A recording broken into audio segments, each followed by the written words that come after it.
Bendiciones. Mi nombre es Cris y soy parte de la familia de Edificadores de Naciones. Y es un honor y un placer para mí estar hoy con ustedes para poder escudriñar un poco de la palabra y estudiarla y conocer un poquito más de Dios, y que con esta palabra podamos ser hechos conforme a la imagen de Cristo. En el día de hoy me gustaría hablar de los altares de Dios.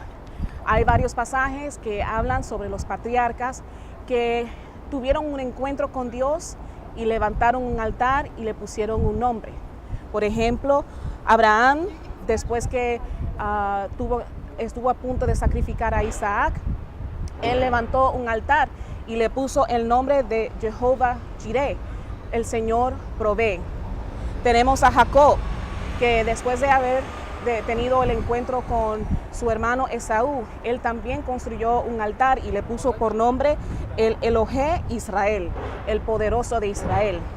Luego tenemos a Moisés en Éxodo 17:15, donde él hizo un altar al que le puso el nombre de Jehová Nisi, el Señor es mi bandera. Entonces, cuando miramos estos pasajes y miramos el trasfondo, vemos que estos patriarcas estaban pasando por un momento sumamente difícil. Estaban pasando por dificultades, por tribulaciones, lo estaban persiguiendo, tenían carencia. Y esto fue lo que Dios utilizó para él entrar en ese momento y revelarse, revelar una forma, un aspecto de su carácter. Entonces, si no hubiera sucedido así, ellos solamente hubieran tenido un conocimiento, tal vez por el oír solamente de Dios. Pero estas circunstancias, estos momentos difíciles, permitieron que pudieran ver a Dios de otra manera. En Job 42:5, Job era un hombre fiel. Job era un hombre que levantaba sacrificio, que hacía sacrificio a Dios todos los días. Pero en este pasaje él dice: de oída te había oído, mas ahora mis ojos te ven. Él, ustedes conocen la historia, perdió todo. Y después de un momento donde Dios trabajó en su carácter, Dios se le revela, y entonces él dice: ahora, yo antes te había escuchado, pero ahora yo te conozco. Y eso es lo que Dios anda buscando de nosotros, que le conozcamos. En el rey David, en el Salmo 26:6, él dice: lavaré en inocencia mis manos y andaré alrededor de su altar, oh Señor, para exclamar con voz de acción de gracias y para contar todas tus maravillas. Años atrás, me acuerdo que el pastor Carlos había predicado sobre este pasaje, y él había dicho que la palabra alrededor de tu altar, esa palabra alrededor en hebreo es la palabra compás, lo que significa que David estaba caminando alrededor del altar, estaba viendo diferentes perspectivas de ese altar. En otras palabras, él estaba viendo diferentes ángulos, diferentes facetas de la cara de Dios. Cuando miramos la palabra en hebreo cara, es la palabra penim, y en algunas traducciones está en plural, lo que significa que Dios tiene varios rostros, tiene varias maneras en su carácter de cómo manifestarse.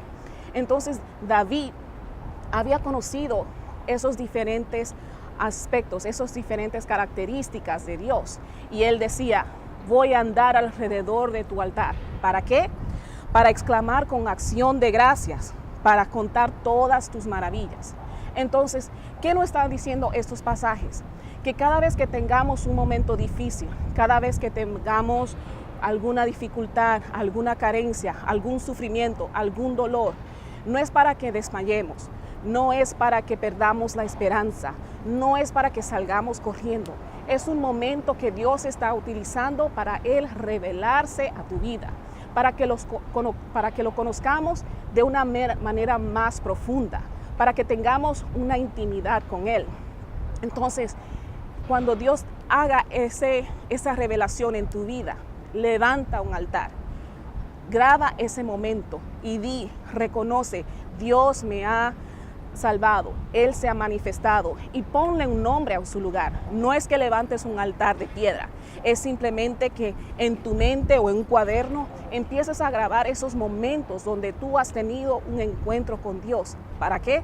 Para que luego puedas alabarlo, para que luego puedas exaltarlo. Porque un corazón que no es agradecido es un corazón que no sabe adorar. Y eso es lo que Dios busca, que lo adoremos en espíritu y en verdad. No podemos adorar algo que no conocemos. Entonces, Dios está buscando a través de esos momentos revelarse para que lo podamos adorar, para que lo podamos conocer. Y entonces después, junto con David, podamos decir, lavaré en inocencia mis manos y andaré alrededor de tu altar, oh Señor, para exclamar con voz de acción y de gracia, para contar todas tus maravillas. O sea, todo esto es con un propósito, para hacernos más cerca de Dios, para que lo podamos amar con todo nuestro ser, toda nuestra profundidad, y más importante, para que cuando le compartamos a otra persona de quién es Dios, lo hagamos desde un punto de vista que es real, que no es solamente palabras vacías, pero es una vivencia que tenemos con Dios. Así que no desmayes, conoce a Dios, levanta un altar, ponle el nombre y exáltalo. Si este pensamiento ha sido de bendición para ti, por favor compártelo. También pedimos que nos sigas en las redes sociales y esperamos poder verte en la próxima semana. Bendiciones.